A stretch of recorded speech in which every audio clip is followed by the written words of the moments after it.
Femi leaned back in the rear seat, scrolling through messages, then checked his watch.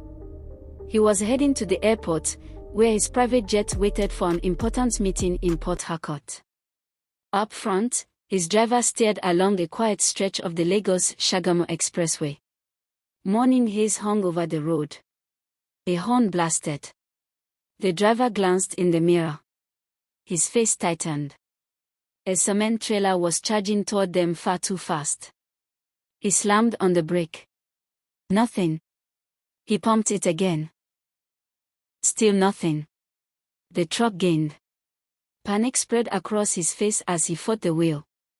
The horn blared continuously. Femi looked up as his driver muttered, "God." He tried to pull the SUV aside. Too late. The collision ripped across the highway. The truck smashed into the SUV with crushing force. Metal twisted. Glass burst into the air. The trailer folded the vehicle beneath it, grinding steel into asphalt. Dust and smoke surged across the road. The expressway froze. Drivers abandoned their cars and ran toward the wreck. Someone shouted for help. Another dialed emergency services with shaking hands.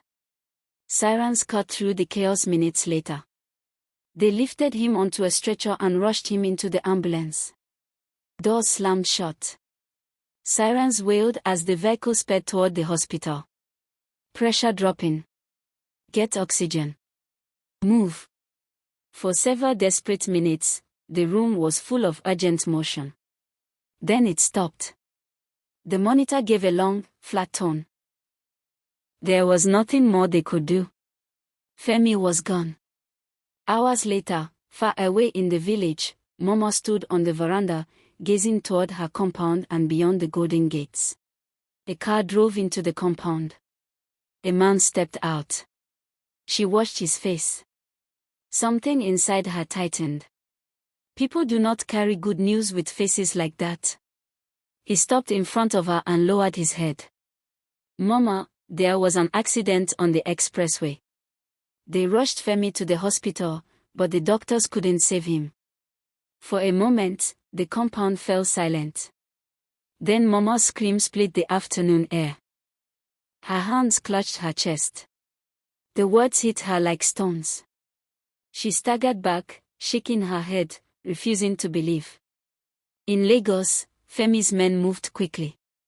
Men who built businesses with him, who knew the weight his name carried. They knew the old Yoruba saying, "A mother must never see her child's body." Decision made.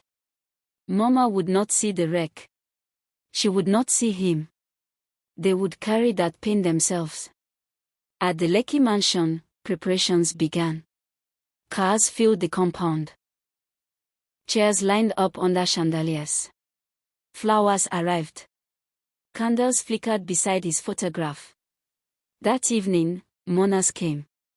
Voices rose in prayer and song. Some sang through tears. Others sat in silence, staring at the photograph of the man who should have been there. Days later, at a private cemetery, the coffin rested beside the open grave. The ropes tightened. Slowly, it sank. Heads bowed. No one spoke. Back in the village, Mama stayed on the veranda. Inside, the house was untouched. The dining room long and quiet. 11 chairs surrounded the mahogany table. All empty. Mama sat quietly, hands clasped, eyes fixed on the gate, as if he might still walk through it. Wind moved softly through the compound. Chairs stayed empty. And Friday never came.